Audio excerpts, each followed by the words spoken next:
A message about overthinking. My child, you've always made me proud. You've always lived your life righteously. You have always helped others. But now, your one action is making me upset. Yes, you heard me right. There is one habit, one action that you are doing even now, and it's making me upset. My child, you always overthink. You always try to look into the future without knowing the true value of your present. You gaze upon days that have not yet dawned. You wrestle with moments that are still unborn, as though the weight of tomorrow must be carried today. You seek answers to questions I have not yet asked you to answer. You try to see what is hidden behind the curtain of time. And in doing so, you lose the sweetness of the air I have placed around you now.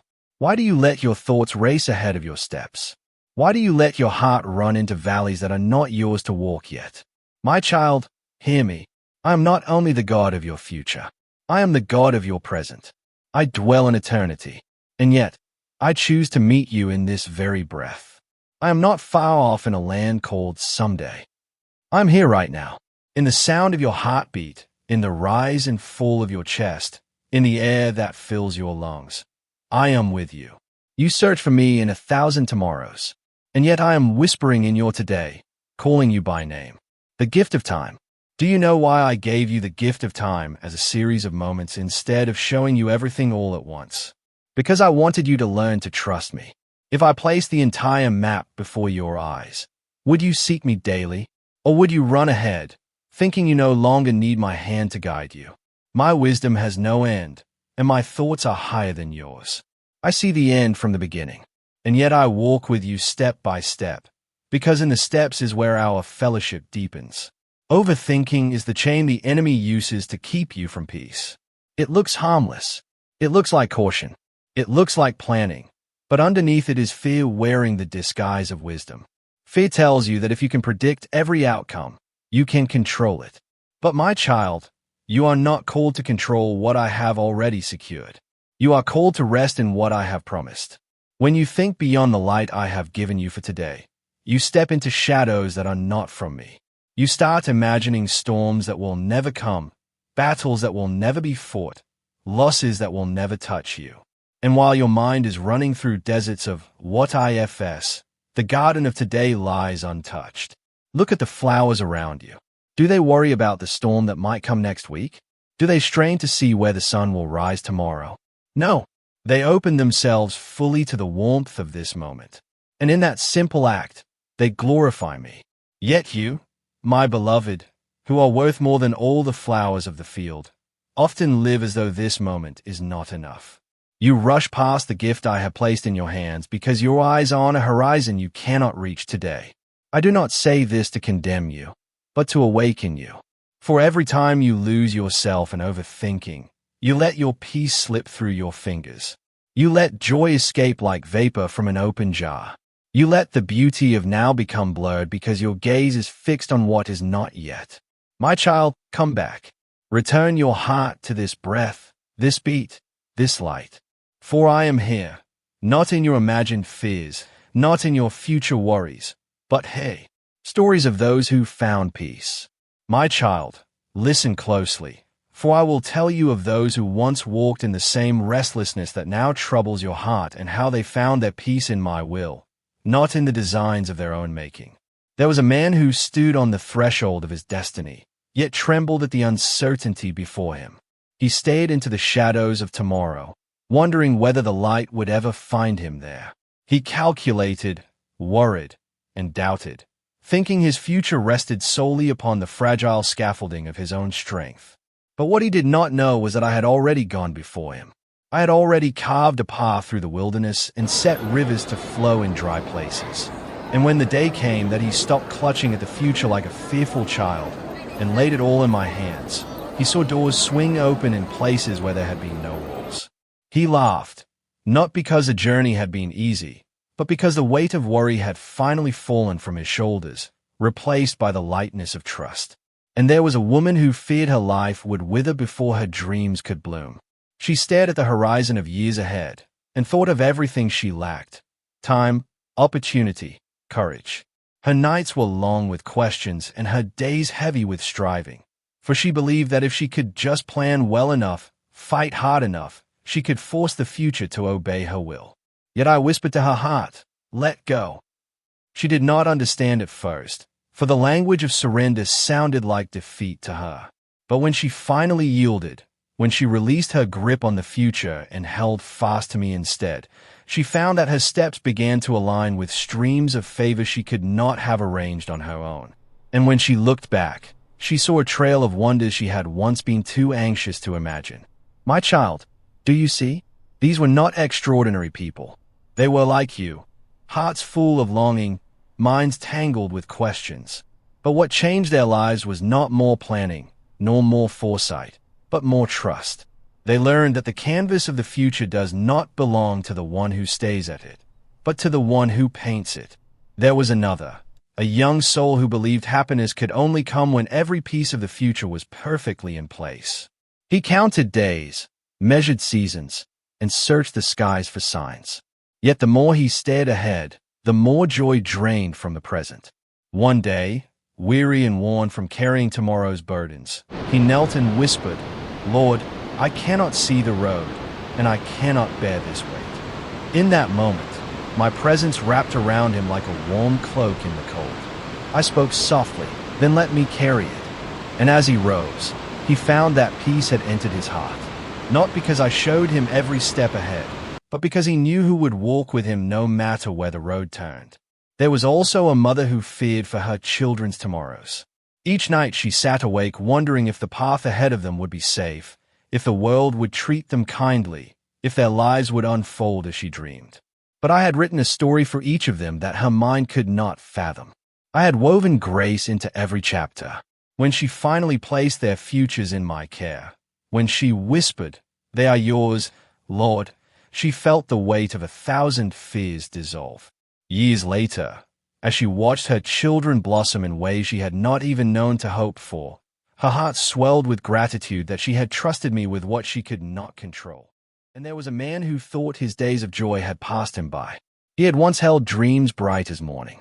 But as the years moved on, clouds of worry and disappointment dimmed his hope. He feared his best was behind him, and that the future would only hold more loss. But I, who restore the years the locusts have eaten, was not finished with him. I led him into fields of new beginnings, opened friendships and opportunities that sang with life, and showed him that happiness does not live in the distant hills of what might be, but springs up like a fountain when one trusts in me. There was a young man who dreamed of greatness, yet feared failure more than anything. He planned endlessly, worked tirelessly, and measured every step against the possibility of loss. But the more he tried to secure his path, the heavier the weight grew on his shoulders. One night, exhausted, he cried out, "Lord, what do you want from me?" And I answered, "Not a plan, but peace." I told him, "I do not ask you to build your future by fear, but to walk into it with faith. I will open the right doors, close the wrong ones, and guide you with my hand. You need only stay close to me." When he let go of his anxious driving, when he began to listen instead of force, opportunities arose that he could not have orchestrated. His joy was no longer tied to outcomes, but to my presence. And soon he realized that greatness was not in the applause of men, but in the quiet confidence of walking with me. There was a mother who looked at her child and wondered if the world would ever be kind to her. She feared the battles a little one might face, the storms that might come. Her heart ached with questions she could not answer.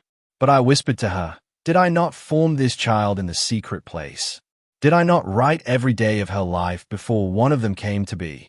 Fear not, for the same hands that knit her together will guard her steps." And as years passed, the mother watched her child flourish in ways that exceeded her prayers. She saw resilience born from grace, courage born from faith, and blessings unfold like petals on a flower. And she knew deeply that her trust had not been misplaced. There was an elderly man who thought his best days were long behind him. He looked at his hands and saw years of labor, but feared there was little left for him to do. Yet I, who see beyond the boundaries of age, stirred something new within him. I brought people into his life who needed his wisdom. I opened opportunities for him to give in ways that refreshed his spirit. He began to see that joy does not expire with years and purpose does not end when strength seems to fade. And as he looked to me, he found that the future was still rich with meaning because I had written it so. The pattern of peace. My child, do you see the pattern? Each of these lives carried worry as though it were a necessary companion. Each imagined that tomorrow's weight must be borne today. But when they released their fears and clung to my will, joy found them. Not because I gave them perfect conditions, but because I gave them perfect peace. And I will do the same for you. The same hands that shaped their stories are shaping yours. The same love that guided them will guide you. You do not need to know the end, for you know the author. You do not need to hold tomorrow, for tomorrow rests in the palm of my hand. I promise you this. Every tear you have shed in fear will be gathered, not lost. Every anxious night will one day give way to a dawn of joy. You will see my faithfulness written in the places you once feared would be empty. You will stand in moments of such wonder that you will say, "Why did I doubt? Why did I fear? My God was writing beauty all along." And when you reach the end of your days, you will look back not with regret for the things you could not control, but with awe for the things I carried you through. You will see that the road was never as dark as it seemed, for my light was always beside you. You will see that the future you feared was only the doorway to blessings you could not yet comprehend. The daily bread of trust. Do you remember the manna I gave to my children in the wilderness? I gave them enough for each day, not for a week, not for a month, but for that day alone. Why? Because I wanted them to learn the rhythm of trust. I wanted them to wake each morning and believe that I am faithful again. The ones who tried to store it for tomorrow found it spoiled because I did not want their security to be in what they held, but in who held them. And I tell you the same now. Stop trying to store up answers for tomorrows that do not belong to you yet. Stop trying to script the chapters one have not written for you to read. I am your manna. I am your portion.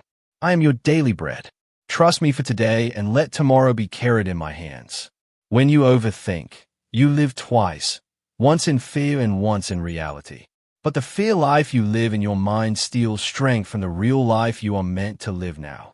You borrow suffering from a future that does not exist. And in doing so, you bankrupt your peace today.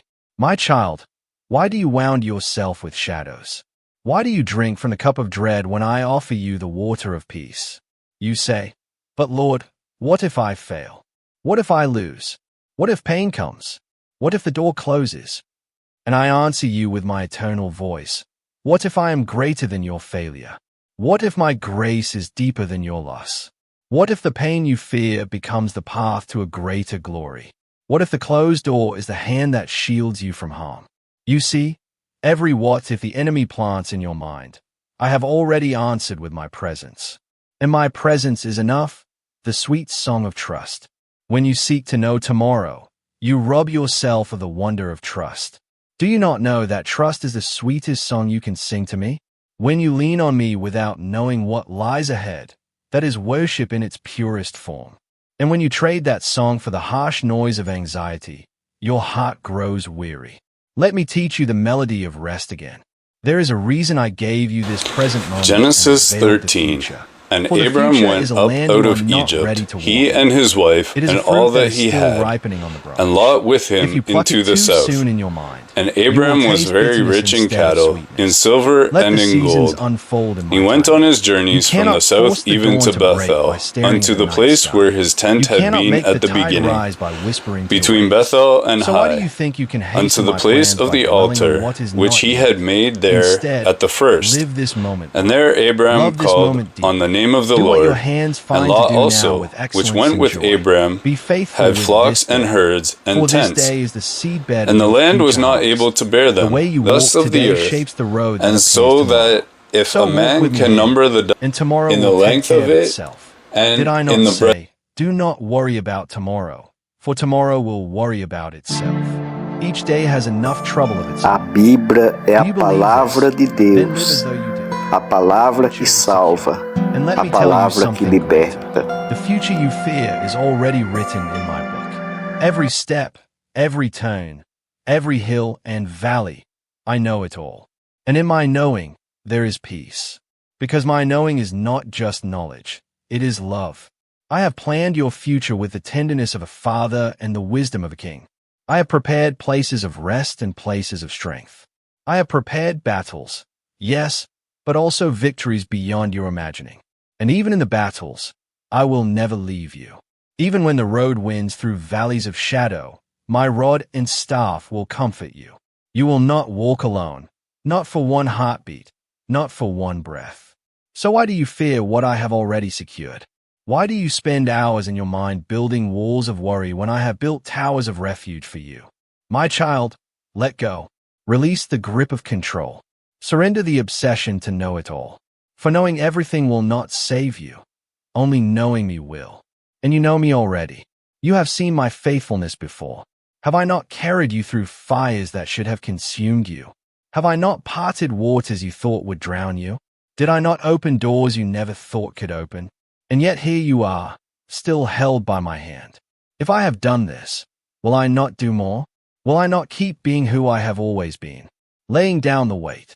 You are tired, not because life is too heavy, but because you carry what I never asked you to carry. Lay it down. Place those thoughts at my feet. Speak them aloud to me if you must, and then leave them there. Do not pick them up again like stones you hide in your pocket, weighing you down with every step. I am strong enough to hold what burdens you. I am wise enough to solve what confuses you. I am loving enough to turn even what you fear into something beautiful in its time. Do not measure your life by what you can predict. Measure it by how much you trust. For trust is the currency of eternity. Trust is the bridge between what you see and what I have promised.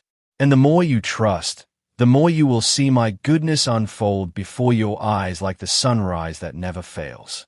You think you need answers, but what you need is assurance. And I give you this assurance now. I am with you. I will never leave you. I will never forsake you. When the mountains shake and the seas roar, I will be your anchor. When the night feels endless, I will be your light. When the questions rage like a storm in your mind, my voice will be the calm that says, peace.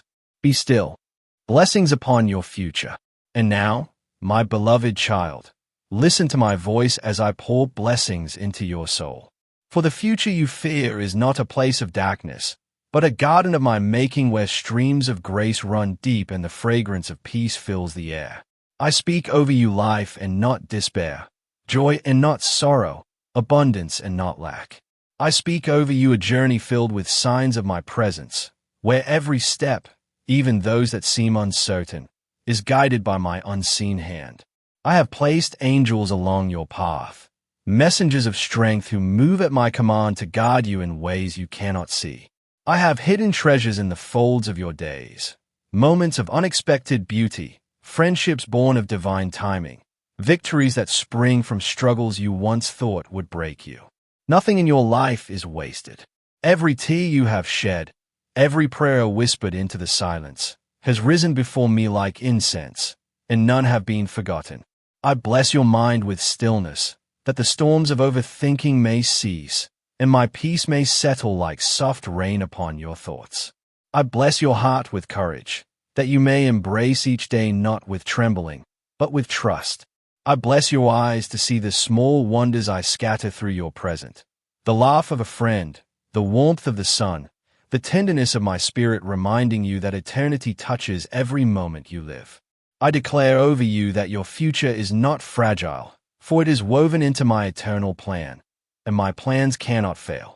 I declare that the doors I open for you will lead not to confusion but to clarity, not to harm, but to hope. You will find yourself standing in places you once feared you would never reach. And when you do, you will remember these words and say, "The Lord has been faithful to me." I promise you, my child, that there will come a day when the questions that haunt you will no longer hold power.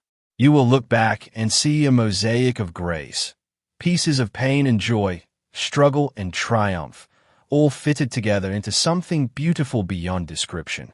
You will say, I would not change a single piece, for each one led me closer to the heart of God. Walk forward in light. So walk forward now, not as one weighed down by shadows, but as one crowned with light. Carry this truth in the depths of your being. I go before you. I stand beside you and I dwell within you. The past is redeemed, the present is sacred, and the future is secure. Not because you can see it, but because I have written it in love. And when you rise each morning, whisper to your soul, "My God is here." When you lay down at night, rest in the knowledge that I neither slumber nor sleep. I will watch over you as a shepherd watches his flock, as a father watches his beloved child, as a king watches the kingdom of his delight. One day you will stand before me, not trembling with fear of what could have been, but radiant with joy for all that has been fulfilled. You will see that every moment of trust was worth it, every surrender an offering of love. And I will say to you, "Well done, my child. You walked with me. You believed even when the road was hidden. And now you see what I have seen all along, that my will was never a burden but a blessing beyond measure. Go now in peace."